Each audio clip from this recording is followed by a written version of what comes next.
Students, let us understand some other concept related to the MS Excel. First of all, you are watching, here is a sheet containing boxes. These boxes are called cell. इनको हम क्या बोलते हैं? Cell, electronic cell. और जिस cell के बीच में मैं क्लिक करूं, देखो a black boundary will appear around that cell. That cell is called active cell. Why this is called active cell? Because in which cell is active, only whatever we enter will display on that cell. Other cell will remain as it is. Now this is active, this is active, this is active. तो difference समझ लग गया cell और active cell के बीच में. Active cell में एक thick black colour border appear हो जाता है, जिसके बीच में आपके पास सेल पॉइंटर आ जाता है. अभी आपने देखो यहाँ पर ड्रैग करने के लिए भी पॉइंटर आ जाएगा, और what ever you will write वो इसी सेल में लिखा जाएगा. क्लियर? उसके बाद कॉलम हेडिंग आपको समझा दिए, रो के हेडर मैंने बता दिए. Now range. अब ये रेंज क्या होती है? देखो सपोज करो मेरे पास यहाँ पर वैल्यूज है 23, ठीक है, यहाँ पर है 25, हेयर आई हैव 67. अब अगर इसकी मैंने रेंज लेनी है तो रेंज हमारी कैसे आ जाएगी? इक्वल टू लिखकर. अभी देखो सबसे पहला मेरा क्या है यहाँ पर K9, तो यहाँ पर मैं क्या करूंगी, सम लिखकर K9, उसके बाद शिफ्ट के साथ मैं कॉलन डालूंगी और लास्ट सेल के ऊपर क्लिक करूंगी. तो ये जो बीच में आई ये मेरी क्या है? रेंज. ठीक है, रेंज होता है कि आपको किस कॉलम नंबर से लेके किस कॉलम तक आपको प्लस करना है, that is it's range. Clear? उसके बाद आ जाता है formula bar. Look at this, whatever I type in the sheet will display in the formula bar. देखो फॉर्मूला बार में वो डिस्प्ले हो रहा है ना, जो फॉर्मूला मैंने नीचे लिखा सेम फॉर्मूला जो है आपकी उस फॉर्मूला बार में डिस्प्ले हो रहा है. ठीक है, दिस इज कॉल्ड एंटर. ये आपका कैंसल है. ठीक है, और ये आपका क्या है? फंक्शन इंसर्ट करने के लिए ऑप्शन है. क्लियर? उसके बाद नीचे देखो यहाँ पर एक स्टेटस बार आपके पास आ जाती है. देखो इस साइड पर एंटर लिखा है. ठीक है, यहाँ पर आपके पास स्टेटस बार के साथ जूम कर सकते हो, पेज ब्रेक पर व्यू देख सकते हो. ठीक है, ये सारा कुछ ये नॉर्मल, इसकी सारी व्यूज जो हैं वो स्टेटस बार के बीच में होती है. नेक्स्ट आ जाता है आपका कि आपने कितनी शीट, अपनी जो शीट टैब बनाई है उसको अपना नेम कैसे देना. सपोज ये हमारी शीट नंबर 6 है, जो शीट एक्टिव है वो व्हाइट कलर में है. देखो तो शीट नंबर 6 को मैं 9th ए के रिजल्ट का नाम देना चाहती हूँ. I will write click on the sheet 3, rename, and here I will write 9A. Clear? इसी तरह हम बाकी शीट्स के ऊपर भी नेम लिख सकते हैं, जिस जिस नेम से हमने ये शीट को सेव करना है. क्लियर? उसके बाद आपने सेव करना आपको आता है.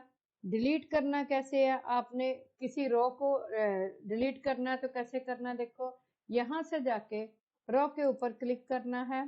ठीक है, और यहाँ से डिलीट. सेम वे से अगर आपने अनडू कर दिया ये वापस आ जाएगा. इसके नीचे आपको you want more lines, then click here, right click here and left click by insert. तो इंसर्ट पर क्लिक करोगे, और अगर आपको शीट डिलीट करनी है पूरी की पूरी तो यहाँ पर देखो डिलीट करोगे तो आपकी शीट नंबर 6 जो है वो डिलीट होगी.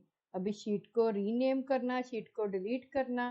ठीक है, ये सारा कुछ आपने करके देखना. उसके बाद है मूविंग एंड कॉपिंग ए वर्कशीट. ठीक है, कॉपी करना वर्कशीट को. ठीक है, कि बड़ी हुई वर्कशीट है दूसरी वर्कशीट में डाल दोगे, मूव करके लेके जाना. देखो इधर शीट 5 पीछे आ गई, अभी इस तरह करके शीट 5 इधर चलेगी. Like this we can move the sheets. Clear? उसके बाद है देखो next opening and existing worksheet. अगर हमने बनी हुई पहली बनी हुई ऑलरेडी बनी हुई शीट को खोलना है, फाइल में जाएंगे, यहाँ जाके ओपन ऑप्शन यूज करेंगे तो डॉक्यूमेंट वाली विंडो खुलेगी, जिसमें देखो ये सारे आपके सिंबल बने हुए हैं. All these are the Excel sheets. तो आपको जिस शीट के ऊपर क्लिक करोगे ओपन करोगे वही शीट आपके सामने जो है वो खुलकर आ जाएगी। क्लियर। उसके बाद देखो आपने ओपन भी कर लिया। सेव एज क्या होता है, डुप्लीकेट कॉपी शीट की क्रिएट करके आपने रखनी है, ठीक है। और न्यू से यहाँ से आपके पास ब्लैंक शीट आ जाएगी, ब्लैंक वर्कबुक आएगी, शीट नहीं आएगी। वर्कबुक के अंदर मल्टीपल शीट से आपके सामने आ जाएंगी। अभी देखो जैसे मैंने यहाँ पर कोई भी एंट्रीज की हैं, सपोज और मुझे कोई चीज चेंज करनी, जस्ट आई व्हेन मैंने इसके ऊपर क्लिक किया तो as I will type the same value, जो मैं टाइप कर रही हूँ वो दूसरी वैल्यू को ओवरराइट कर देगी। पहले इस पे 26 था, उसके बाद मैंने ओवरराइट किया 74 हो गया। अभी हेयर इट इज 78 और इसको मैं 89 करूंगी तो देखो अपने आप ये ओवरराइट हो जाएगा। You have no need to delete it and type again, only type click on the cell and start typing. Clear. इसके बाद देखो रेंज को कॉपी करना। सपोज मैंने यहाँ पर भी मैं कुछ नंबर लिख लेती हूँ, सिमेट्री बन जाएगी। इसको अगर मैं कॉपी करके कहीं भी लेके जाती हूँ, राइट क्लिक कॉपी पेस्ट, तो देखो जैसे ही यहाँ पर पेस्ट हो जाएगा, लेकिन यहाँ से एक ब्लिंकिंग लाइंस का बॉर्डर बन जाएगा। ये बॉर्डर तब तक रहेगा जब तक आप अपने कीबोर्ड की कोई की प्रेस नहीं कर देते। जैसे मैंने अभी स्पेस बार की प्रेस की तो वो बॉर्डर चला गया, ठीक है। सेम वे से we can do cut paste, ठीक है। जब कट पेस्ट करेंगे तो ब्लिंकिंग लाइंस नहीं आएंगी, कॉपी पेस्ट करेंगे तो ब्लिंकिंग लाइंस आएंगी, ठीक है। उसके बाद देखो अभी हमारे पास शीट्स में और क्या क्या चीजें हैं, मैंने सेल भी बता दिया, ऑटो फिल हैंडल भी क्रिएट करना आपको सिखा दिया, ड्रॉप ब्लैंक कैसे इंसर्ट करनी है वो भी आपने कर लिया। अभी आप सिंपल कैलकुलेशन देखोगे बेटा, फंक्शंस एंड फार्मूलाज में देखें तो हमारे पास बेसिकली फॉर्मूलाज जो है वो टू टाइप्स के होते हैं। One is basic formula, second is compound formula. Basic formula क्या होता है, सपोज ये मेरे पास कोई नंबर्स हैं, इनको मैंने प्लस करना, मैंने लिखा इक्वल टू लिखकर अभी 45 किस में है, सी, और यहाँ पर क्लिक करूंगी तो क्या आ जाएगा, C18 plus C19 plus C20। तो ये एक रेंज भी बन गई है और ये क्या है, बेसिक फार्मूला। जिस फार्मूला के साथ हम सिर्फ एक ही ऑपरेटर लगाते हैं, जैसे यहाँ पर प्लस का सिंबल ही लगा है, तो this formula is called basic formula. तो एंटर करेंगे तो ये इसका आंसर हमें शो करेगा, ठीक है। उसके बाद बेसिक फार्मूला को अगर हम कॉपी करके कहीं भी पेस्ट करें, मान लो इस आंसर को मैंने कॉपी कर लिया, कॉपी करने के बाद इसके साथ वाली लाइन में जाके मैंने इसको पेस्ट कर दिया, देखो साथ वाली लाइन का भी आंसर आ गया। क्यों, कम फॉर्मूला अपने आप को खुद ही कॉपी कर लेता है। This is also called the relative reference, ठीक है।